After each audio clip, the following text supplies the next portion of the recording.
Assalamualaikum warahmatullahi wabarakatuh.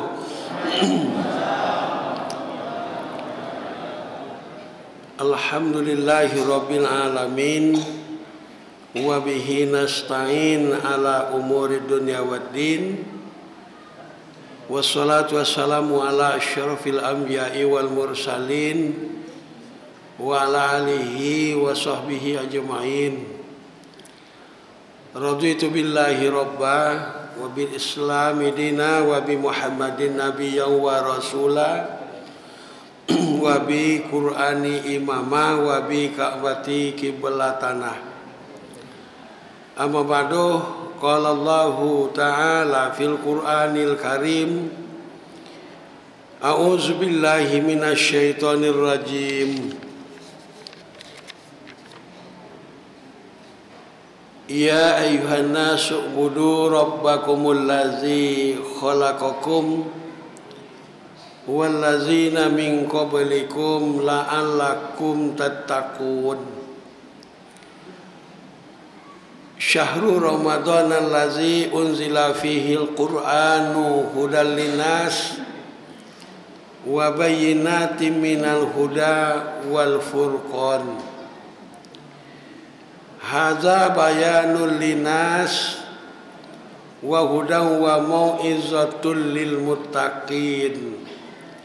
Shadaqallahul azim. Aku berlindung kepada Allah dari gangguan syaitan yang terkutuk.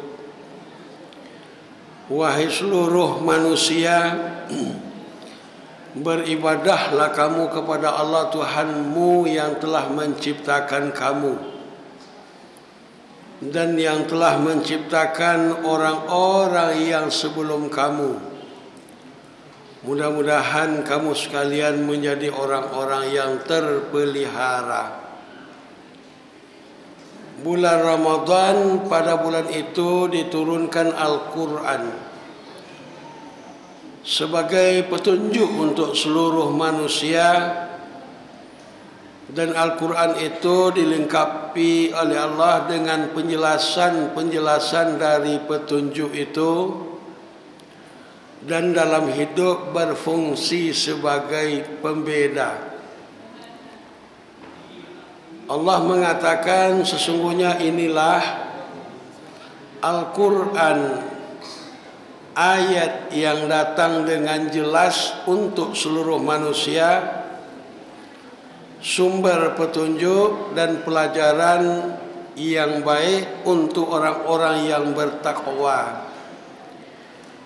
Maha benar Allah yang Maha Agung firman-Nya, 1 surah Al-Baqarah surat kedua ayat ke-21, yang kedua Al-Baqarah surat kedua ayat ke-185,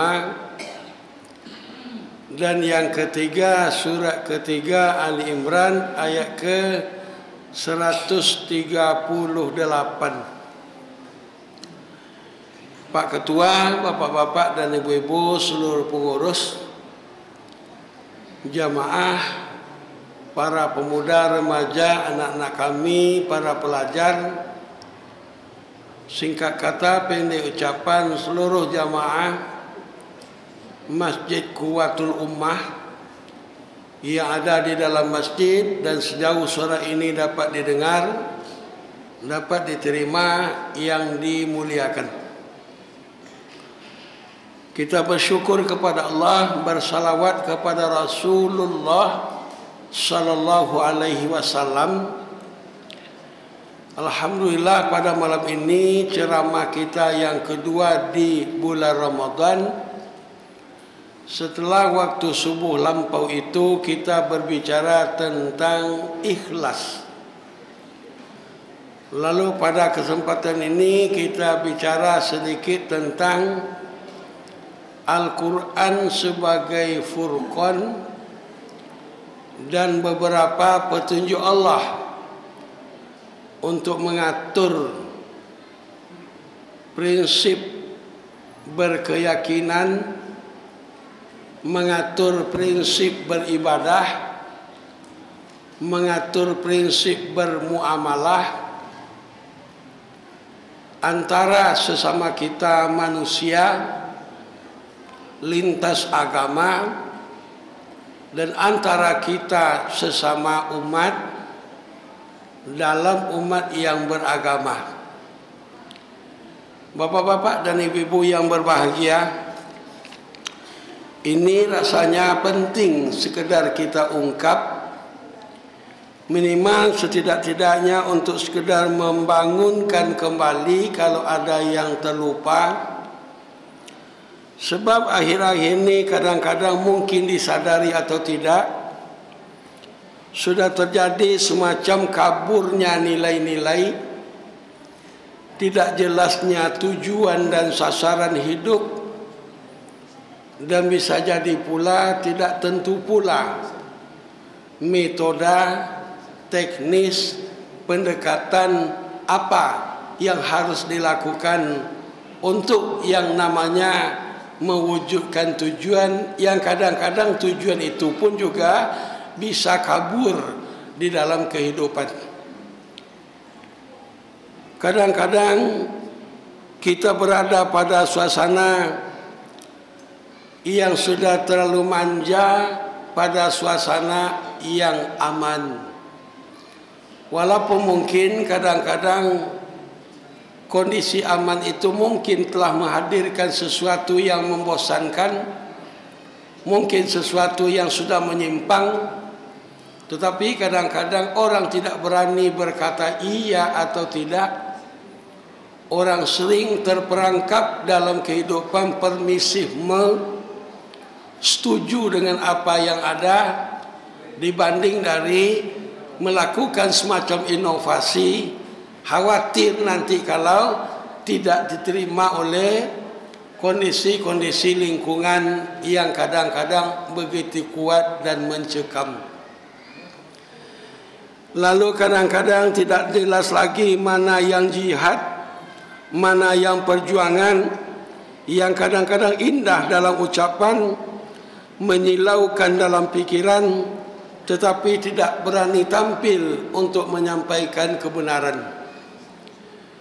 Lampau seorang Angelina Sondah itu, dia sebagai seorang mu'alaf, anggota DPR periode yang kedua, tersangkut kasus persoalan keuangan di negara, lalu tak kala berada dalam keadaan anak satu, suami meninggal dunia, dia berurusan dengan pengadilan, lalu dijebloskan ke dalam penjara.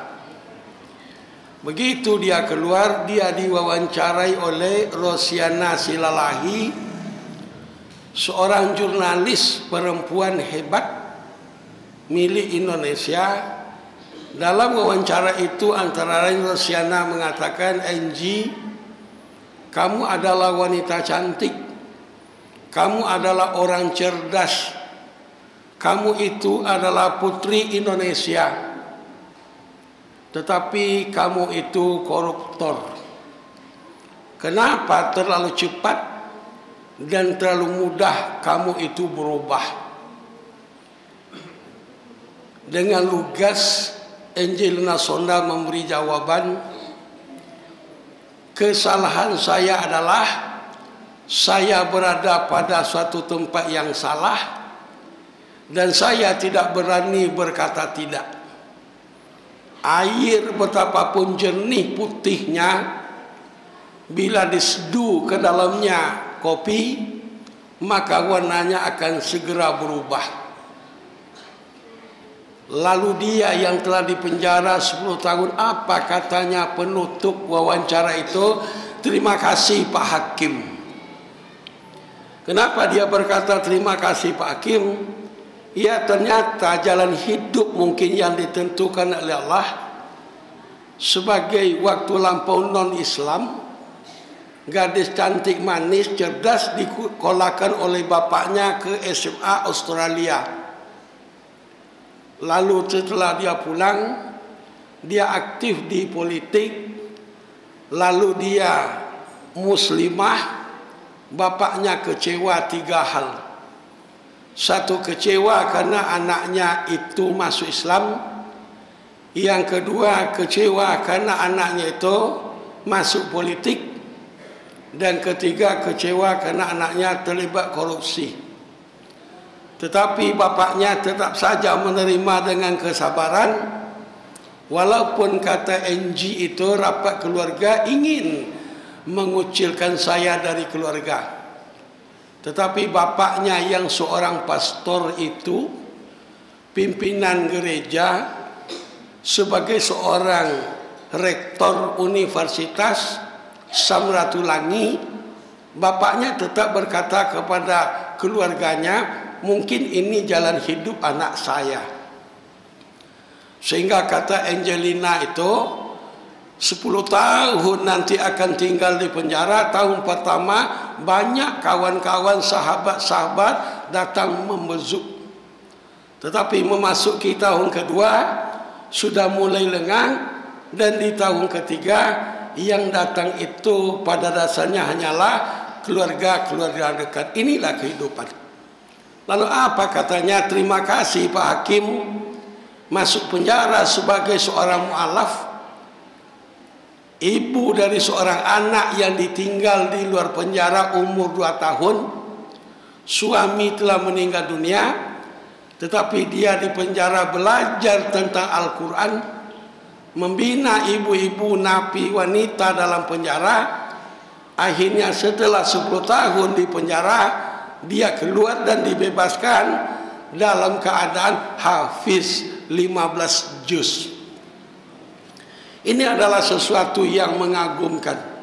Tapi apa yang kita baca, inilah bahagian dari kehidupan yang manusia hanya bisa merekayasa, tapi Allah jauh lebih hebat melakukan rekayasa. Wa makaru wa makarallah wallahu khairul makirin. Allah buat, orang buat rekayasa, Allah buat rekayasa, Allah adalah sebaik-baik pembuat rekayasa. Bapak-bapak dan ibu-ibu yang berbahagia, lalu Al-Quran adalah furqan untuk kita sekalian. Di saat-saat mungkin ada semacam kegalauan dalam hati, pikiran, perasaan, mungkin juga merasa tidak merdeka untuk berkata dan berbuat, maka kita harus merujuk kembali kepada Al-Quran sebagai furqan. Kita tidak berada di ruang hampa, kita tidak berada di lahan kosong, kita tidak bercita-cita hampa, kita tidak berangan-angan kosong. Sebab kata-kata orang filsafah, pelaut itu lahir di tengah-tengah badai, pejuang itu muncul di saat-saat krisis, dan pahlawan itu hadir di tengah-tengah medan pertempuran. Lalu apa kata Allah Subhanahu wa taala untuk kita sekalian? Muhammadur Rasulullah wallazina ma'ahu asyidda'u 'alal kufari ruhama'u bainahum. Muhammad Rasulullah dan orang-orang yang bersama Muhammad Rasulullah itu asyidda'u 'alal kufar, keras dan tegas terhadap semua orang-orang kafir.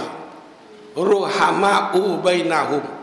Namun orang-orang yang beriman itu, Muhammad Rasulullah dan bersama-sama orang lain-lain itu berkasih sayang, tolong menolong, bantu membantu sesamanya.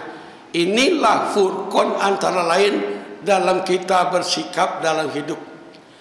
Lalu kalau kita buat dua kutub utara dan selatan, yang kutub itu tidak akan pernah bertemu.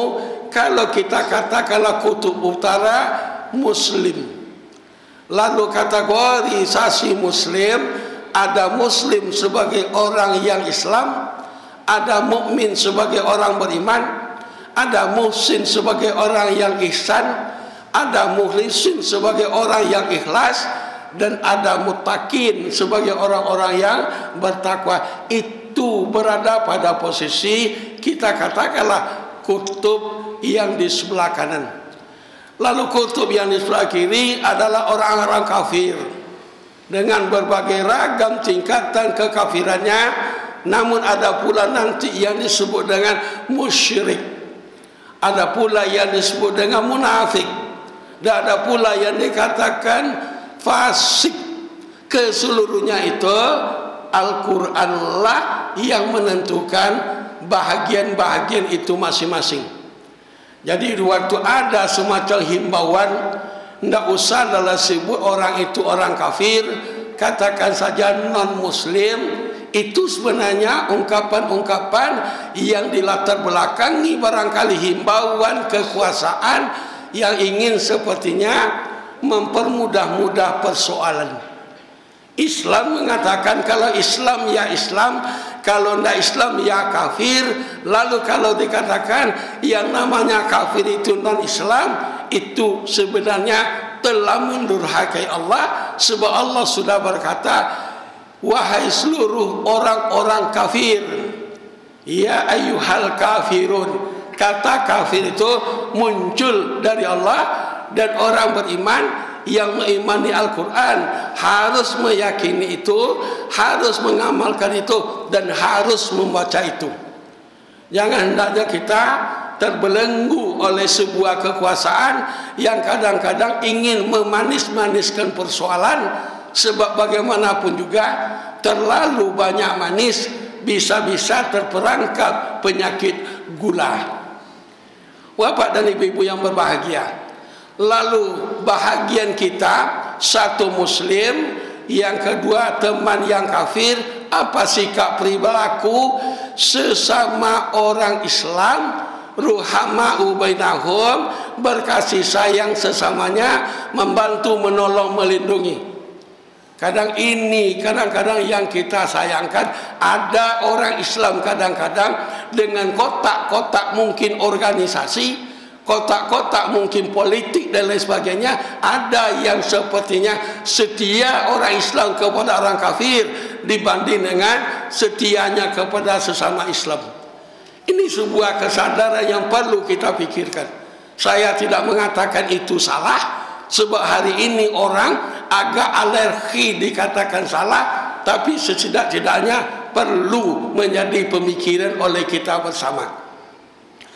Lalu di dalam ayat ke-139 surat yang kita sebut surat ketiga tadi, apa kata Allah?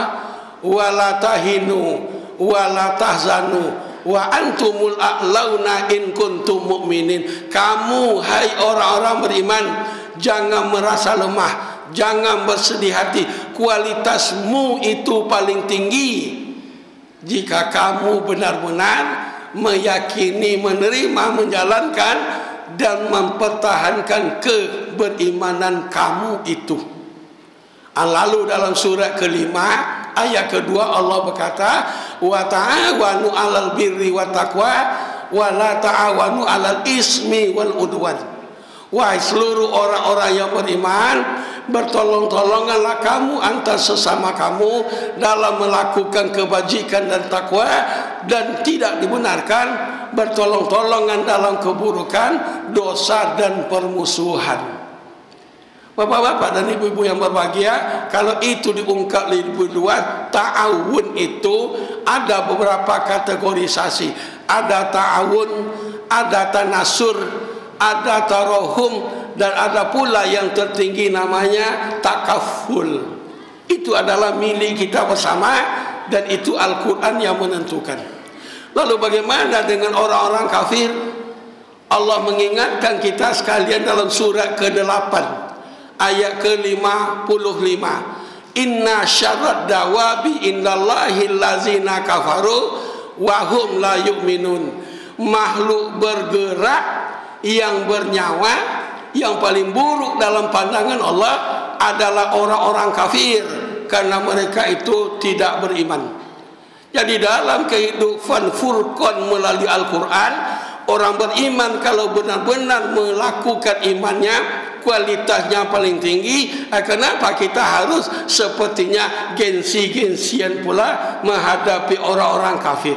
Kenapa? Allah mengatakan orang kafir itu adalah makhluk yang paling buruk, yang bernyawa, yang bergerak dalam pandangan Allah. Oh, mereka cerdas, mungkin banyak yang cerdas, iya itu. Tetapi kenapa mereka paling buruk kata Allah? Mereka cerdas, cerdasnya itu karunia Allah, tapi mereka tidak mengakui Allah. Mereka kaya, kaya itu pemberian Allah, mereka tidak mengakui Allah. Mereka itu punya kekuasaan, punya kedudukan, status sosial yang tinggi dan sebagainya macam yang mengagumkan, yang serba wah, tetapi mereka durhaka kepada Allah. Kafirnya itu yang menjadikan dalam pandangan Allah dia adalah makhluk bergerak, bernyawa yang paling buruk dalam pandangan Allah. Bapak-bapak kaum muslimin jamaah yang saya muliakan, lalu Allah mengingatkan kita bahwa kita orang-orang beriman harus selalu waspada. Ya ayyuhallazina amanu sabiru wasabiru warabitu wattaqullaha la'allakum tuflihun. Surat 3 ayat 200. Wahai seluruh orang-orang yang beriman, bersabarlah kamu, tingkatkan kesabaran kamu, waspadalah kamu, tetap bertakwa kepada Allah agar kamu beruntung. Apa yang perlu kita waspadai hari ini antara lain adalah ayat Allah dalam surah ke-8 ayat 73. Allah mengatakan, allazina kafaru ba'duhum awliya'u ba'din. Orang-orang kafir itu sesamanya satu sama lain, kata Allah, mereka saling membantu, saling menolong, saling melindungi. Illa taf'aluhu, kamu orang-orang beriman kata Allah, kalau tidak saling membantu, tidak saling menolong, tidak saling melindungi, takun fitnatun fil ardi wa fasadun kabir, akan muncul kekacauan besar dalam hidup ini dan akan terjadi kerusakan dahsyat dalam kehidupan manusia. Kapan itu? Orang kafir itu kompak, orang kafir itu setia, orang kafir itu saling membantu, saling melindungi. Kalau orang beriman kata Allah tidak kompak, tidak saling membantu, melindungi, menolong satu sama lain, takun fitnatun fil ard, muncul kekacauan di bumi ini, wa fasadun kabir, akan hadir kerusakan yang amat dahsyat. Jadi bapak-bapak kaum muslimin, ini kita tangkap dari ayat-ayat Allah bahwa hidup kita ini jelas, tujuan kita itu jelas, minallah fillah ilallah. Kita ini dari Allah, kita di bawah kekuasaan Allah, dan kelak kita akan kembali kepada Allah. Maka dengan demikian, tegas keras terhadap orang kafir bukan berarti memusuhi orang kafir, bukan. Tapi tegas dan jelas, al halalu bayyinun wal haramu bayyinun wa ma bainahuma umurun mustasbihat. Yang jelas tegas, halal jelas tegas, yang haram jelas tegas. Antara yang halal yang haram, no white, no black, but grey, tidak putih, tidak hitam, abu-abu. Kalau itu abu-abu, kata Rasul, dak ma yuribuka ila ma la yuribu. Kamu beramal yang kamu tidak ragu, lalu kamu tinggalkan semua yang kamu ragu. Dan dalam Islam, semua yang dikeragu itu hendaklah nanti dipecahkan melalui ijtihad. Bapak-bapak kaum muslimin yang saya muliakan, ibu-ibu yang dihormati, lalu Allah mengatakan kepada kita di dalam surat 6 ayat 132, walikullin darajatum mimma amilu wa ma rabbuka bighafilin amma ya'malun. Semua manusia itu kualitas dirinya di hadapan Allah ditentukan oleh perilakunya masing-masing. Allah tidak pernah alfa, tidak pernah lalai mencermati semua perilaku yang dimunculkan oleh manusia. Jadi dengan demikian, status hidup kita jelas. Orang beriman kualitas amat paling tinggi kalau benar komited dengan iman dan keyakinan. Dan orang kafir itu adalah makhluk terburuk yang bernyawa, yang bergerak. Maka kita tetap waspada. Mereka kompak. Kalau kita tidak kompak, muncul kekacauan di bumi, akan hadir lalu nanti petaka besar dalam kehidupan. Namun sekali lagi, keras tegas terhadap orang kafir bukan benci memusuhi, tidak. Sejarah membuktikan Rasulullah sallallahu alaihi wasallam sekian kali memimpin pertempuran lampau. Setelah Rasul mengangkat Khalid bin Walid memimpin medan pertempuran, sampai zaman Abu Bakar Siddiq 100 kali perang dipimpin oleh Khalid bin Walid, keseluruhannya itu dimenangkan oleh Khalid bin Walid. Tetapi mulai dari zaman Rasul sampai terakhir itu tidak satu pun perang yang terjadi yang dimulai oleh Islam. Perang di dalam Islam adalah dalam rangka membela diri, karena musuh sudah berkhianat, musuh sudah memungkiri janji, terjadi perang. Kalau lagu-lagu anak muda kita dulu mengatakan, kau yang memulai, engkau pula yang mengakhiri. Tetapi perang dalam Islam sesungguhnya adalah engkau yang memulai, kami yang mengakhiri. Rasul berkata bahwa sesungguhnya kalau terjadi perang dengan orang kafir, anak-anaknya jangan dibunuh, perempuan-perempuannya jangan diganggu, orang-orang tuanya jangan dibunuh, sentra ekonomi mereka jangan dirusak, dan rumah ibadah mereka jangan dirusak.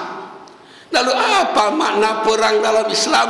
Perang dalam Islam adalah dakwah dalam rangka menundukkan orang.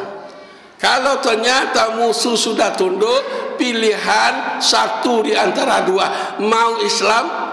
Kalau musuh yang sudah menyerah menjawab mau, silakan bersyahadat, kewajiban bernegara beragama, bayar zakat. Kalau mereka mengatakan kami tidak akan masuk Islam, tetapi mereka takluk di bawah pemerintahan Islam, kata yang disampaikan, silakan tuan-tuan dengan agama tuan-tuan, la ikraha fiddin. Tidak ada boleh orang, kata Allah, dipaksa untuk beragama Islam. Karena agama itu sangkutannya adalah terbuka pintu hati, mata batin, menerima hidayah. Yang kedua, lakum dinukum waliyadin. Kamu hidup dengan agama kamu, kami hidup dengan agama kami. Kamu cuma wajib bayar pajak jizyah. Hanya itu kewajiban dalam bernegara. Apa kewajiban? Kalau Islam bayar zakat, kalau non Islam bayar jizyah pajak. Kita beruntung di Indonesia. Sebagai orang Islam, kita bayar zakat, kewajiban agama. Sebagai warga negara, bayar pajak, kewajiban bernegara. Ya, untung-untung pahala kita berlipat ganda. Itulah sebabnya bahwa Islam melakukan perang bukan untuk membunuh, bukan menghabisi, bukan memusnahkan. Perang adalah untuk menundukkan, karena Islam itu adalah rahmatan lil alamin. Bulan sabit jika terbit, purnama pasti menjelma. Kadang-kadang bulan sabit berulang setiap bulan, purnama tidak kunjung muncul. Bukan purnama yang tidak ada, cuma awan, kabut, asap yang menyelimuti bumi, sehingga cahaya purnama tidak kunjung muncul. Iman Islam terang benderang dengan cahaya iman dan Islam.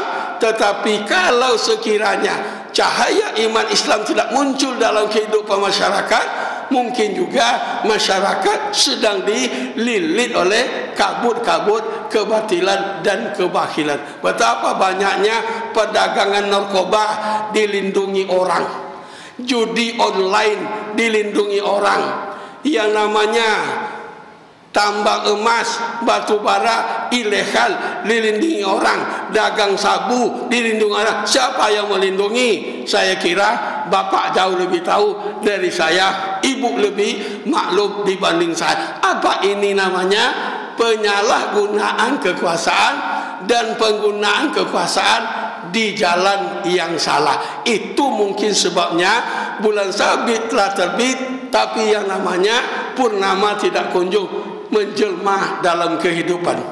Kita ingin bahwa sesungguhnya orang-orang yang penting itu adalah penting, orang-orang baik itu adalah baik, tetapi jauh lebih penting, lebih baik menjadi orang baik dibanding dengan menjadi orang penting. Kalau bisa keinginan kita, tentu harapan bersama orang penting itu adalah orang baik itu adalah orang penting. Betapa banyaknya orang rela mengorbankan kepentingan untuk menjadi orang penting. Bahkan ada yang rela mengorbankan kebaikan sekalipun untuk tetap menjadi orang penting. Tapi jarang orang yang mau rela mengorbankan kepentingan untuk tetap menjadi orang-orang yang baik. Yang banyak berbuat untuk orang lain itu adalah antara lain yang kita kenal Anang. Anang itu seorang penyanyi. Dia sudah berbuat banyak. Apa katanya? Separuh jiwaku kuserahkan padamu, kata Anang kepada Syahrini. Tapi tidak kunjung bertemu dengan Syahrini, ketemu dengan Asanti, sehingga jiwa Anang diterima oleh Asanti. Tapi kita tidak tahu apakah Anang masih tinggal separuh atau tidak. Apa kata Pasa Ungu? Tidakkah kau merasa? Lalu Dewi Yul mengatakan, hidup ini sandiwara, engkau bukan dirimu lagi. Lalu kata Pak Bosopi Sudirman, tidak semua laki-laki sama. Kalau bulan bisa ngomong, kata Dul Sumbang, bulan tidak bisa ngomong, tanya rumput yang bergoyang. Lalu tak kalah Pasa bertanya lagi, tidakkah kau merasa? Dijawab oleh Cita-Cita, sakitnya itu di sini. Ya, terakhir Bapak Jenderal Sudomo menghibur kita sekalian dalam nyanyinya. Semoga kemesraan ini tidak cepat berlalu. Assalamualaikum warahmatullahi wabarakatuh.